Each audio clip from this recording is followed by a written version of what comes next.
YSR Congress party 13వ తారీఖున polling జరిగింది. Polling జరిగిన తర్వాత వాస్తవాన్ని గ్రహించారు. పోలింగ్ సరళి గమనించారు. ఇక ఆ రోజు నుంచి మొదలుపెట్టారు నిరాశ నిస్పృహలతోటి ఎవరు కనపడితే వాళ్ళ మీద అభాండాలు వేస్తున్నారు, అపోహలు సృష్టిస్తూ ఉన్నారు. ఈ రోజున వాళ్ళ బ్లూ పత్రికలు అంటాం కదా, నీలి పత్రికలు, అవి ఆ నీలి పత్రికల్లో వెబ్కాస్టింగ్ హైజాక్ అంట, వెబ్కాస్టింగ్ హైజాక్ అని రాస్తూ ఆ బటన్లు నొక్కేది చంద్రబాబు గారి దగ్గర ఉన్నాయంట. ఏమి బుద్ధి లేని రాతలయ్యా మీది. పత్రిక ఉందని, చేతుల్లో పెన్ ఉందని మీ నోటికి వచ్చినట్టు రాస్తారా? Webcasting manned by whom? అందుకన్నాను అవగాహన రాహిత్యుడు అతను సజ్జల రామకృష్ణారెడ్డి. అతనికి ఏమీ తెలీదు, తెలిసినట్టుగా ఒక మేధావిలాగా ఒక సృష్టిస్తాడు ఎదురు వాటి అందరికీ. వెబ్కాస్టింగ్ ఎవరి కంట్రోల్లో ఉంటుంది? ఎలక్షన్ కమిషన్ కంట్రోల్లో ఉంటుంది. దాన్ని ఎవరు సూపర్వైజ్ చేస్తారు? జిల్లాల్లో డిస్ట్రిక్ట్ కలెక్టర్స్ చూస్తున్నారు, నియోజకవర్గాల్లో ఆర్ఓస్ చూస్తారు. ఆర్ఓలు అంటే జాయింట్ కలెక్టర్, సీనియర్ ఆఫీసర్లు, ఆర్డీఓలు ఆ స్థాయిలో ఉంటారు. వాళ్ళందరూ ఎవరు? మీరు పోస్ట్ చేసిన వాళ్ళు కాదా? కలెక్టర్లందరూ, జాయింట్ కలెక్టర్లందరూ మీరు పోస్ట్ చేసిన వాళ్ళు కాదా? పీఓలందరూ మీరు పోస్ట్ చేసిన వాళ్ళు కాదా? మా మీద పడి ఏడుస్తారేమయ్యా బుద్ధి లేకుండా, సిగ్గు లేకుండా. చంద్రబాబు గారు ఎట్లా మీటాలు నొక్కుతారయ్యా? బటన్స్ చంద్రబాబు నొక్కుతున్నాట. మీరేదో బటన్లు నొక్కారని ఈయనకెందుకు ఆ నొక్కుడు కార్యక్రమం పెడతారు? వెబ్కాస్టింగ్కి ఈయనకేం సంబంధం? వెబ్కాస్టింగ్కి ఈయనకేం సంబంధం? అంటే మీ ఇష్టం వచ్చినట్టుగా మీ బ్లూ పత్రికల్లో, నీలి పత్రికల్లో వ్రాస్తే అది జనం నమ్మాలా? అందుకే రాష్ట్ర ప్రజలారా, ఈ మోసపు పత్రికల్ని నమ్మకండి అంటున్నాను. నేను ఎప్పుడు అనలేదు సాక్షి పత్రిక ఇది మోసపు పత్రిక, చీటింగ్ పత్రిక, చెత్త పత్రిక, అబద్ధాలు రాసే పత్రిక, దీన్ని నమ్మొద్దని చెప్పి నేను ఈ రోజున పిలుపునిస్తూ ఉన్నాను. నేను చంద్రబాబు గారు బట్టలు నొక్కుతారంట.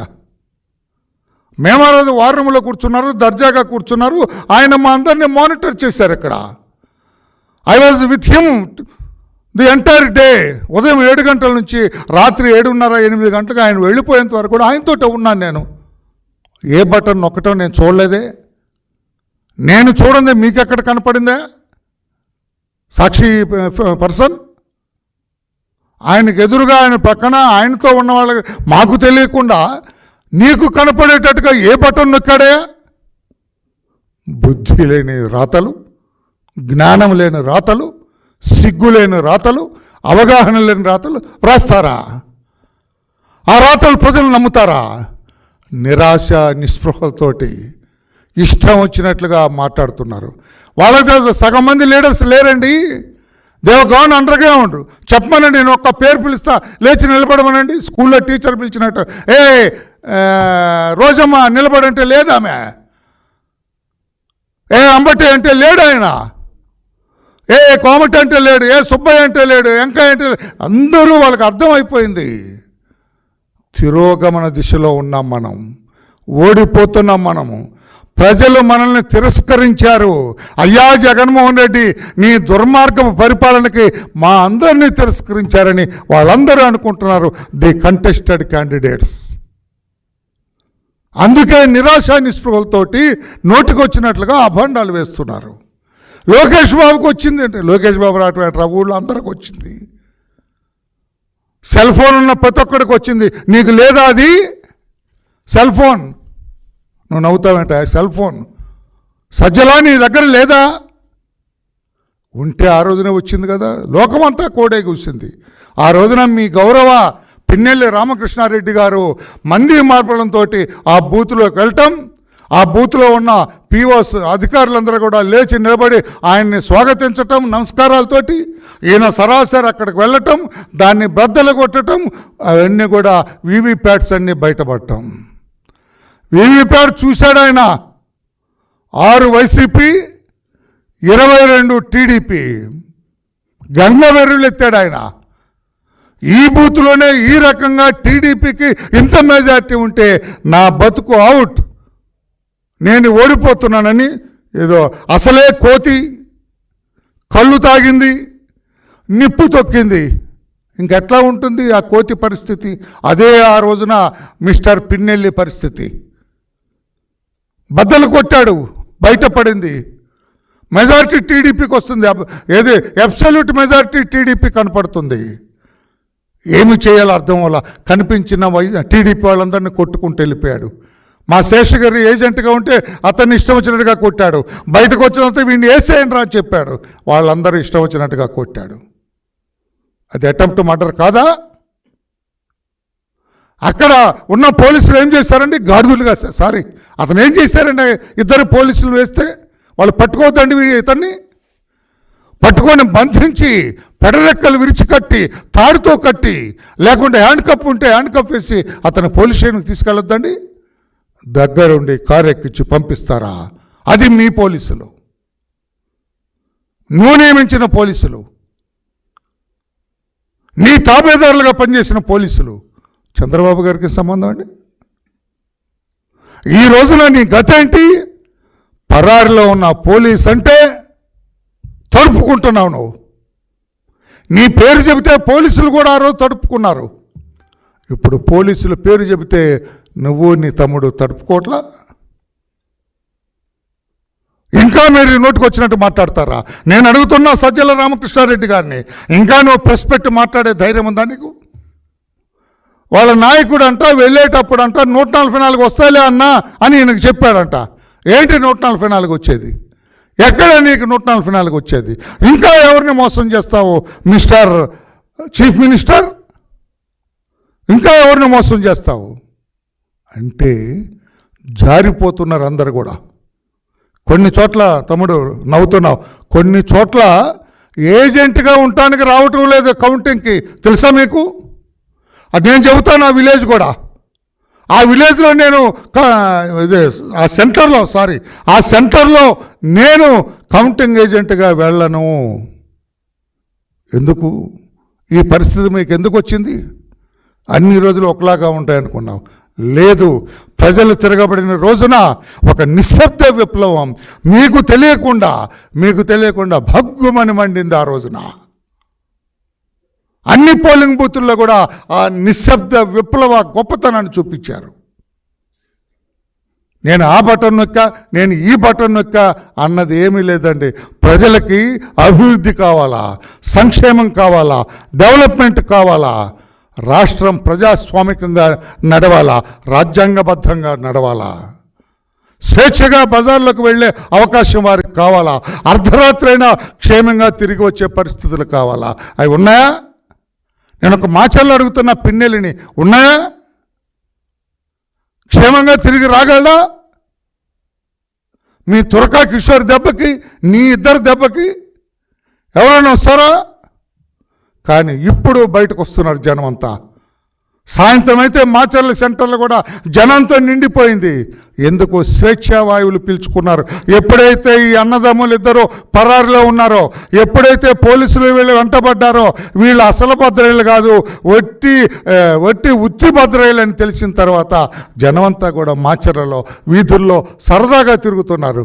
చెన్నకేశ్వరుడు గుడి దగ్గర స్వేచ్ఛగా వెళ్తున్నారు, దేవుణ్ణి స్వేచ్ఛగా సందర్శించుకుంటున్నారు. అక్కడ మీరెప్పుడైతే ఒట్టి భద్రయ్యలుగా తేలిపోయారో, పోలీసులను చూసి భయపడి పారిపోయారో, ఎప్పుడైతే దాక్కొని మారు వేషాల్లో తిరుగుతున్నారో, ఎప్పుడైతే కార్లు మారి ఈ కారు ఆ కారు అని ఆటోల్లో రిక్షాల్లో తిరుగుతున్నారో అర్థమైంది ఇది పనిచేసే భద్రయ్య కాదు, ఒట్టి భద్రయ్య అని తెలిసిన తర్వాత ప్రతి కేసులో 307 పెట్టాలా. ప్రతి case you try to kill them. ప్రతి కేసులో యు ఆర్ ది A1. మాచర్లలో రిజిస్టర్ చేసిన, నేను పోలీసుకి చెబుతున్నాను, మీరు చిత్తశుద్ధితో ఇన్వెస్టిగేట్ చేస్తే ప్రతి కేసులో this Pinnelli brothers are the A1. ఎన్ని కేసులు రిజిస్టర్ వేసేయండి, చంపేయండి. ఇదేమో ధర్మ పరిపాలన, రాజ్యాంగ పరిపాలన, ఏదన్నా మీ సొంత పరిపాలన? మీ రాజ్యమా అది? మీకు ఎవరు రాసిచ్చారా? ఎవరన్నా ప్రజలు అరే తెలియదే, ఒక కానిస్టేబుల్ అక్కడికి రావాలంటే ఈయన ఎస్ అన్నాడంట. కానిస్టేబుల్ ఎస్పీ పోస్ట్ చేయడు, ఇతను ఎస్ అనాలంట. ఒక ఎస్ఐ రావాలంటే ఇతను కాళ్ళు పట్టుకోవాలంట. ఒక సిఐ రావాలంటే ఈయనకి నెల జీతం కట్టాలంట. ఒక డిఎస్పీ రావాలంటే ఇక సాష్టాంగ పడాలంట. ఏమిటిది కర్మ? అంటే you have created your own domain there, you have created own kingdom there. Doctor B R Ambedkar విరచిత రాజ్యాంగం ఉన్నది ఇక్కడ. తోలు ఒలుస్తుంది రాజ్యాంగం. ఇప్పుడు అదే జరిగింది కదా. ఈరోజు మాచల్లో వెళ్ళగలవను? మాచల్లో నువ్వు ఉండగలవా? మాచల్లో వెళ్ళి రోడ్డు మీద టీ తాగలవా? This is Indian constitution. ఇది భారత రాజ్యాంగం. ఇది తోలు ఒలుస్తుందని కొద్ది రోజులే నడుస్తుంది ఇటువంటిది. ఆట్టే కాలం నడవదని చెప్పి బుద్ధి చెప్పింది. మిగతా వాళ్ళని తాడిపత్రి వాళ్ళకి, తిరుపతి వాళ్ళకి, ఇంకెక్కడెక్కడ అనంతపురంలో వాళ్ళకి, నీ జాతి వాళ్ళకి, జాతి అంటే నాట్ క్యాస్ట్, నీ రకంగా నీ విధంగా వ్యవహరించే వాళ్ళందరికీ నీ జీవితం ఈ రోజున గుణపాఠం. మాచల్లో వెళ్ళటానికి లేదని ఈ బహిష్కరణ ఒక గుణపాఠం. రౌడిజం చేసే వాళ్ళకి, దౌర్జన్యం చేసే వాళ్ళకి, ప్రజల్ని భయభ్రాంతులకు గురి చేసే వాళ్ళందరూ కూడా ఈ రోజున పిన్నెల్లి రామకృష్ణారెడ్డి జీవితం ఒక గుణపాఠం అని చెప్పి నేను తెలియజేస్తున్నా.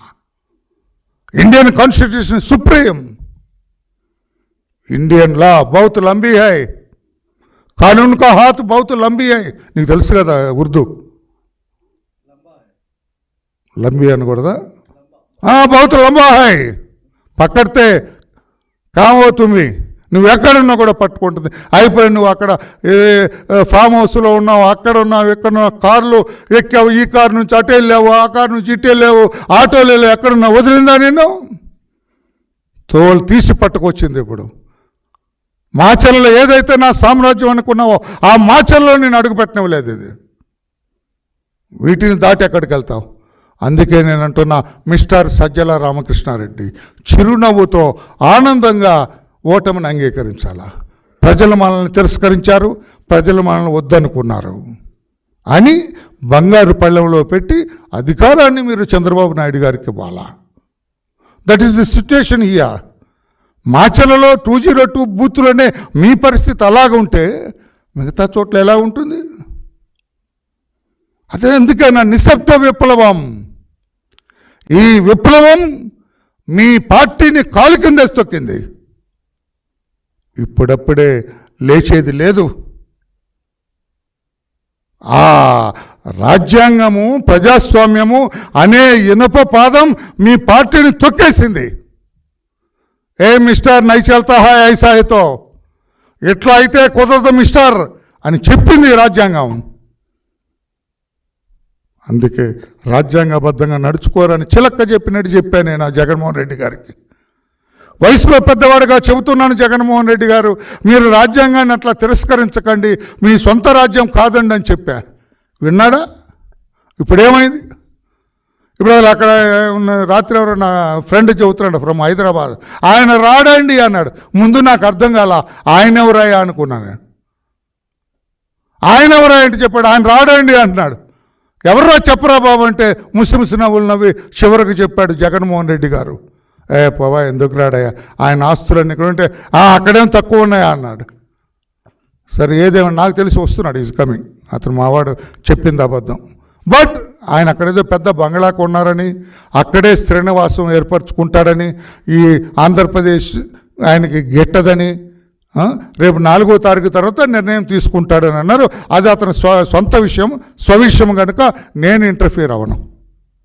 మా నాయకుడు మాత్రం తిరుగు టికెట్ కూడా నాకు తెలిసి వచ్చేస్తున్నాడు. ఆయన 27వ తారీఖు నైట్, ప్లీజ్ 20వ తారీఖు నైటే మా నాయకుడు ఇక్కడికి వచ్చేస్తున్నాడు. మా నాయకుడి గురించి మేము వెళ్ళేవారు. మీ నాయకుడు వస్తున్నాడు లేదో మీరు చెప్పాలి, నాకు తెలియదు. అందుకే అడుగుతున్నా, అన్ని రోజులు ఒకలాగా ఉండవు, అన్ని కాలాలు ఒకలాగా ఉండవు. అందుకనే గీత దాటి పరిధి దాటి వెళ్ళొద్దన్న. ఏ పోలీసులు అయితే పిన్నెల్లి రామకృష్ణారెడ్డి గారికి సలాములు కొట్టారో ఆ పోలీసులు లాఠీలు చలిపించి అతన్ని బాధటానికి సిద్ధంగా ఉన్నారు మాచర్లలో. తమ్ముడు నీకు అర్థం లేదు కదా, మరలా చెబుతాను నేను. ఏ పోలీసులు పిన్నెల్లి రామకృష్ణారెడ్డి అనే ఎమ్మెల్యేకి సలాములు కొట్టారో, సెల్యూట్లు చేశారో, అదే పోలీసులు మాచర్లలో లాఠీలు పట్టుకొని సిద్ధంగా ఉన్నారు ఇతను వస్తే వీపు వాయ కొట్టడానికి. అర్థమైందా? ఇప్పుడు పోలీసులు ఎప్పుడు చిరకాలం మీతో ఉంటారనుకున్నారు, ఉండరండి. చట్టానికి అనుగుణంగా నడుస్తారు. ఈ రోజున మాచర్లలో ఉన్న నియోజకవర్గంలో పోలీస్ అంతా కూడా no will go by law అంటున్నారు, చట్టబద్ధంగా నడుస్తారు. అతనెవరు పిన్నెల్లి, ఎమ్మెల్యే అయితే మాకేంటి అంటున్నారు. ఇప్పుడు అడగండి మీరు ఫోన్ చేసి, you talk to any police from Macherla. MLA అయితే మాకేంటి, పిన్నెల్లి అయితే మాకేంటి, చట్టం ప్రకారం తోలు ఒలుస్తామంటున్నారు. అందుకే రాజ్యాంగం సుప్రీం. భారతదేశ రాజ్యాంగం ప్రపంచ రాజ్యాంగాలను పిన్నెల్లి గారు, సజ్జల గారు, భారతదేశ రాజ్యాంగం ప్రపంచ దేశాల్లోనే అత్యున్నతమైన రాజ్యాంగము. రిటర్న్ వ్రాతపూర్వకున్న రాజ్యాంగాలన్నింటిలో భారతదేశ రాజ్యాంగం అత్యున్నతమైనది, అత్యుత్తమమైనది. మీకు తెలుసో లేదని మరొకసారి ఉటంకిస్తున్నానంటే చెబుతున్నాను అని. Is it clear for you? అందుకే ఏదో అది హైజాకు ఇది హైజాక్ అనొద్దు. సిఎస్ ఎవరండి? చీఫ్ సెక్రటరీ జవహర్ రెడ్డి గారు. మన అబ్బాయి కాదు, మన మనిషి కాదు, మనం ఏం చెబితే చెప్పే మనిషి కాదు. చంద్రబాబు గారు హైజాక్ చేసి బట్టలు నొక్కుతుంటే సిఎస్ ఊరుకుంటాడా? మీ మనిషి. అక్కడ ఉన్న పిఎస్ఆర్ ఆంజనేయులు ఎవరండి? ఆయన ఏ పొజిషన్లోనే ఉన్నాయి, మీ మనిషి కాదు. చంద్రబాబు గారు ఈ వెబ్కాస్టింగ్ని హైజాక్ చేసి బటన్ నొక్కుతుంటే పిఎస్ఆర్ ఆంజనేయులు గారు ఊరుకుంటారా? రాజేంద్రనాథ్ రెడ్డి గారు మాజీ డీజీపీ, ఇప్పుడు ఏసీబీ చీఫ్. చంద్రబాబు గారు వెబ్కాస్టింగ్ బటన్స్ నొక్కుతుంటే ఆయన ఊరుకుంటారా? కొల్లి రఘురామరెడ్డి గారు ఈ 5 ఏళ్ళు పోలీసులు అంతా తానే నడిపించిన వ్యక్తి. చంద్రబాబు గారిని కేసు లేకపోయినా కూడా సృష్టించి అరెస్టు చేసి 52 రోజులు జైల్లో పెట్టిన ప్రధాన కారకుడు కొల్లి రఘురామరెడ్డి గారు. చంద్రబాబు గారు వెబ్కాస్టింగ్ మీటలు నొక్కుతుంటే చూస్తూ ఊరుకుంటాడా? సజ్జల రామకృష్ణారెడ్డి గారు బుద్ధి లేని రాత కాదు మీ పత్రికలో? ఏం తమ్ముడు, బుద్ధి లేని రాత కాదు? నువ్వు గట్టిగా రాయి రేపు నీ పత్రికలో, బుద్ధి లేని వ్రాత రాసిన ఈ పత్రికని రాయి. లేదు నిజమంటూ అప్రూవ్ ఇట్ అంటే పిచ్చి వ్రాతలు రాసి జనంలోకి పంపుతారా? మా మధ్యలో సరదాగా ఆ రోజున పోలింగ్ అంతా అబ్జర్వ్ చేస్తున్న వార్ రూమ్లో కూర్చున్నారు మా నాయకుడు. అందుకని ఇటువంటి అబద్ధాలు మాట్లాడదు. ప్రభుత్వం మీది, అధికారం మీది. ఈరోజు కూడా who chief minister of the Andhra Pradesh now on today? Your leader mister Jaganmohan Reddy is the chief minister. Who is chief secretary?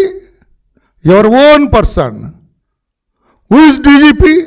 ఆయన ఉన్నారు, ఆయన చట్టబద్ధంగా చేసుకున్నారు. ఆయన తీశారు కనుక ఆయన ఏదో పక్షపాతం తీశారు, ఈయన నిష్పక్షపాతాన్ని ఇతను పెట్టారు. నాకు తెలిసిన నిష్పక్షపాతంగానే చేస్తున్నారు. మరి ఇంకెక్కడ పోతే కొల్లి రఘురామరెడ్డి గారు ఊరుకుంటారా? మీటర్లు నొక్కితే పిఎస్ఆర్ ఆంజనేయులు గారు ఊరుకుంటారా? రాజేంద్రనాథ్ రెడ్డి గారు ఊరుకుంటారా? ఆ మాచర్లో ఉన్న వాళ్ళు ఊరుకుంటారా? ఎక్కడున్న మీ మనుషులు ఊరుకుంటారా? ఇది అబద్ధం మాటే కదా, అసత్యం మాటే కదా, అవగాహన లేని మాటే కదా, బుద్ధి లేని రాతే కదా. ఒప్పుకోండి. సారీ అండి, మాకు తెలియక రాశాం వరలరామయ్య గారు, వెరీ సారీ. చంద్రబాబు గారికి కూడా మా తరఫున క్షమాపణ చెప్పండి అని అనండి. మీకేమైనా నైతిక విలువలు ఉంటే, మాకెక్కడ చచ్చాయి నైతిక విలువలు అంటారా? మీ ఇష్టం. Thank you. Any question on this?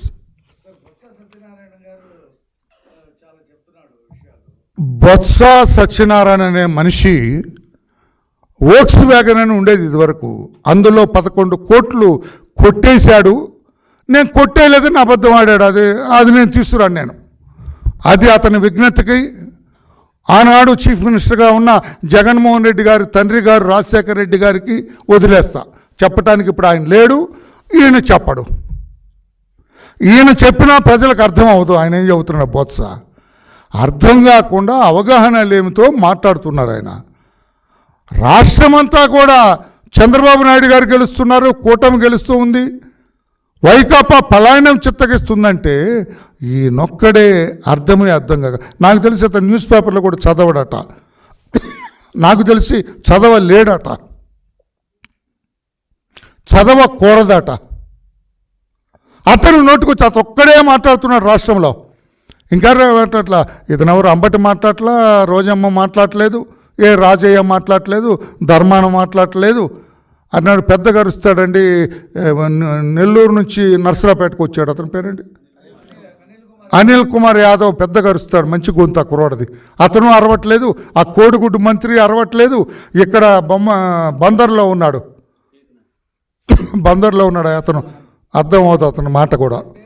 Perni Nani ఆయన అరవట్లేదు, కొడాలి నాని అయితే గొంతు మోగపోయింది. జోగి రమేష్ ఎక్కడున్నాడో తెలియట్లేదు, మాట్లాడలేదు. ఎందుకంటే నిజం తెలిసిన తర్వాత ఎవరన్నా తేలు కుట్టిన తర్వాత ఏం చేస్తారు, అబ్బా నొప్పి అనవలసిందే, వరలరామయ్య అని అనాల్సిందే, జోగి రమేష్ అని అనవలసిందే.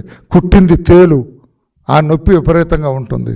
ఆ తేలు కుట్టి దొంగల్లాగా, తేలు కుట్టిన దొంగల్లాగా నోరు మూసుకొని కాముగా కూర్చున్నారు. బొత్స ఒక్కడే మాట్లాడుతున్నాడు. అయ్యా బొత్స, మీరు కూడా ఎందుకు మాట్లాడకండి, అది నేను చెప్పేది వాస్తవం, మీరు చెప్పేది అబద్ధం.